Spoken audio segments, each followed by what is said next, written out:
गुरुदेव, सबसे पहले मैं आपसे माफ़ी मांगना चाहूँगा इन सब के समक्ष। मैं 42 साल का हो गया हूँ, तो काफ़ी बूढ़ा हो गया हूँ मैं, और ये पहली बार है कि मैं आपके आश्रम आया हूँ। पहली बार है कि मेरी खुशकिस्मती हुई कि मैंने आपका प्रवचन सुना। बहुत देर कर दी मैंने अपनी ज़िंदगी में, लेकिन इसके बाद मैं ये गलती दोहराऊँगा नहीं, मैं बार बार आऊँगा, ये मेरी प्रतिज्ञा है। और जो आनंद मुझे मिला आपका प्रवचन सुन के अभी, और मैं शिव जी का घोर भक्त हूँ, तो आपकी जो बातें सुन के जो आनंद मिली और जो कभी कभार आंखों में आंसू भी आ गए, उसके मैं आपका बहुत शुक्रगुजार हूँ। बहुत बहुत धन्यवाद। और ये जो चर्चा जो होने वाली है, आलोक जी ने कहा था मेरी जो किताब है इमॉर्टल इंडिया, वो मैं आपको भेंट करूँगा, लेकिन उसके पहले मैं आपसे एक सवाल पूछना चाहता हूँ।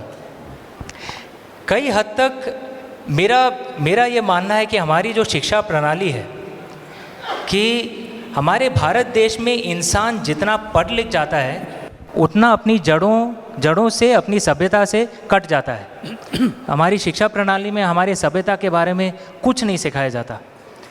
अगर हमें सीखना है तो हमें आपके चरणों में आना पड़ता है, लेकिन हमारे क्लासेस में कुछ सिखाया नहीं जाता। इसके बारे में अगर आप कुछ टिप्पणी करें, ये सुधार होना चाहिए कि नहीं? नहीं, बिल्कुल सुधार होनी चाहिए। हमारी हिस्ट्री दोबारा लिखी जानी चाहिए।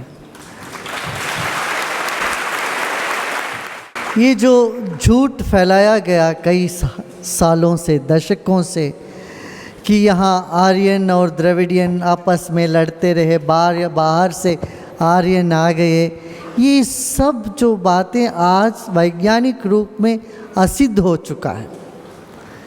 देखिए, हम पढ़ाए, आज भी हमारे स्कूल में ये पढ़ाया जाता है, गैलीलियो ने ये पता लगाया पृथ्वी सूर्य के चारों ओर घूम रही। मगर हमारे यहाँ किसी भी मंदिर में चले जाओ, सभी ग्रह चारों ओर है, सूर्य की प्रतिमा बीच में है। हमने पहले से जाना था इसको, हमने सबको गोल रूप में देखा था, इसलिए भूगोल कहते हैं, खगोल कहते आए हैं। देखिए, ये जो बातें हमको ये सिखाया जा रहा है, कोई व्यक्ति ने पता लगाया भूमि गोल गोल है, ये बात गोल गोल है। आपने बहुत सही कहा। और इसके पहले कि मैं कुछ और चर्चा करूं, अगर आपका आशीर्वाद ले लूं मेरे किताब के ऊपर। ये मेरी नई किताब है इमॉर्टल इंडिया, मेरी सबसे पहली नॉन फिक्शन किताब है। तो बहुत बढ़िया, immortal India, very nice, very nice. Hindi में भी है क्या है जी? हिंदी में अमर भारत है, और मराठी और तमिल में भी अनुवाद हो गया है। अनुवाद हो गया, हाँ। और कन्नड़ा, बंगाली वगैरह में भी आएगा सब। गुरुदेव, सच बात यह है कि मतलब जो मेरी जो ज्ञान है, हमारे जो थोड़ा बहुत मैं जानता हूँ, मैंने अपने परिवार से सीखा है। मेरे बाबा जी, मेरे पिताजी के पिताजी पंडित थे काशी में, बनारस में, और BHU में पढ़ाया करते थे। और मेरे माँ बाप भी बहुत धार्मिक हैं। तो जो भी है मैंने अपने परिवार से ही सीखा है, और हम शिवपंथी परिवार हैं। लेकिन मेरे पिताजी हरदम बताया करते थे कि शिवपंथी और वैष्णव में ये कुछ डिफरेंस नहीं होता है। गुरुदेव ऑफ कोर्स ज़्यादा जानेंगे। वो कहते थे कि जो शिव जी के जो 1008 नाम हैं, जो लिंग पुराण में है, कई पुराण में, उनमें से एक विष्णु है। और जो वैष्णव सहस्र नाम, जो सब विष्णु जी के 1000 नाम है, उनमें से एक शिव है। तो हम सब एक साथ ही हैं। इसीलिए मैंने रामचंद्र सीरीज़ भी लिखा है शिवा ट्रिलॉजी के बाद। तो ये सब शिव जी की कृपा है कि मुझ जैसा इंसान ये कितनी लंबी किताबें लिख चुका। और मैं आपसे पूछना चाहता हूँ गुरुदेव कि शिव जी, क्योंकि मेरे जो काफ़ी पाठक जो हैं युवा पीढ़ी के हैं, काफ़ी यंग हैं, और एक मेरे युवा पाठक ने कहा था कि Shiv ji is a very cool god, और इसीलिए युवा पीढ़ी को वो बहुत आकर्षित करते हैं।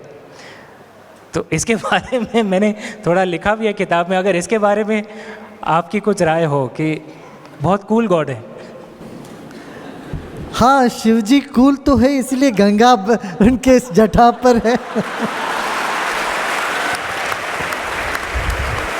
और चांद भी है, चांद और गंगा जटा पे रखे हुए कूल नहीं हो तो कैसे हो सकता है। और बड़े फैशनेबल भी हैं, थोड़ा सा ही कपड़ा पहन के रहते हैं।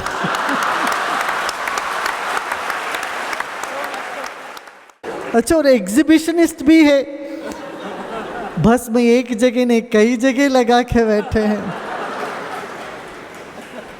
कभी चुप बैठते हैं, कभी नाचते भी हैं।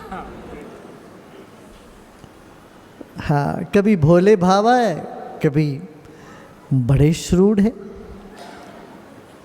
इतना प्रकांड ज्ञानी होकर के भी बड़े इनोसेंट है।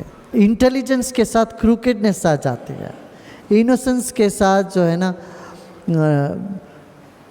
वो बात नहीं होती जो बुद्धि की तीक्ष्णता है वो नहीं रहती है। शिव जी में दोनों है, इंटेलिजेंट भी है और इनोसेंट भी है। ये रेयर कॉम्बिनेशन है। एक और सवाल मेरे जहन में आया है, क्योंकि कई बार आज के तारीख में औरतों के शोषण के बारे में काफ़ी डिबेट होता है, और हमारे भारत देश में जो दुर्दशा है वो अच्छी नहीं है, निंदनीय है। और कोई ये नहीं कह सकता कि जो हो रहा है ये सरकार या अथॉरिटीज़ के खिलाफ से हो रहा है, ये पूरा समाज ही ये कई हद तक कुछ पाप कर रहा है इसके ऊपर। और एक नज़रिया ये है कि लोग जो विमेंस राइट्स के लिए लड़ रहे हैं वो कुछ तरह से पश्चिमी हो गए हैं, वेस्टर्नाइज्ड हो गए हैं। लेकिन एक दूसरा नज़रिया एक है कि एक्चुअली जो औरतों के हक के लिए लड़ रहे हैं वो असली इंडियन हैं, क्योंकि हमारी प्राचीन सभ्यता यही बताती है कि औरतों की इज़्ज़त की जाए, कि जिस देश में औरतों की इज़्ज़त नहीं होती उस देश को भगवान भी त्याग देते हैं। इसके बारे में गुरुदेव आप अगर कुछ प्रकाश डालें। देखिए, तरह तरह की अभिप्राय है, लोगों की देखने की नज़रिया है। अब ऐसे देखा जाए इस देश में कई प्रदेश में महिलाओं का ही ज़्यादा चलता है। भारत में जितना महिलाओं का एम्पावरमेंट है, मैं दुनिया भर घूम के देखा हूँ, उतना एम्पावरमेंट बहुत कम दिखता है और जगह।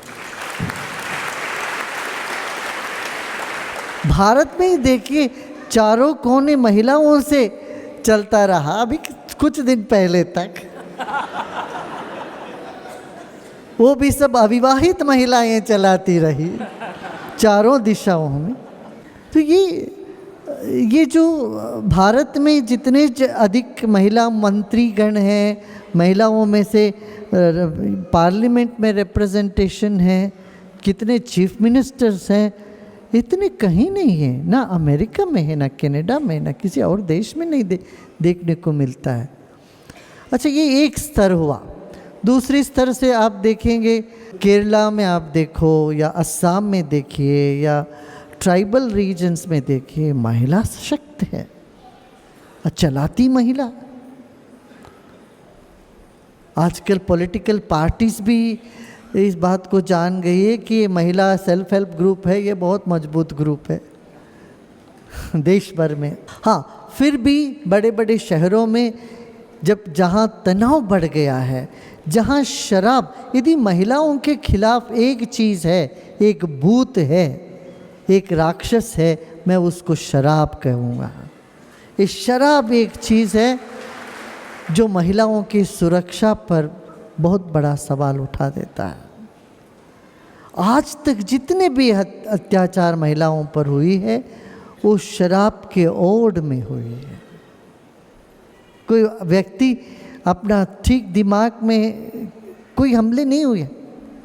99% जो अपराध हुए हैं देश में, जब बच्चों के ऊपर या महिलाओं के ऊपर, वो शराब के नशे के होते हुए हुई है। इसलिए आज हमारे देश की महिलाओं के ऊपर एक बहुत बड़ी जिम्मेदारी है। जैसे महिलाओं ने बिहार में अपना चलाया, शराब के विरोध उन्होंने अपना मत चलाया। ऐसे देश भर में शराब जब बंद हो जाएगा तो महिलाओं के ऊपर जो अत्याचार हो रहा है वो भी बंद हो जाएगा। बस एक सेल्फी ले लूँ क्या? हाँ हाँ ले लो।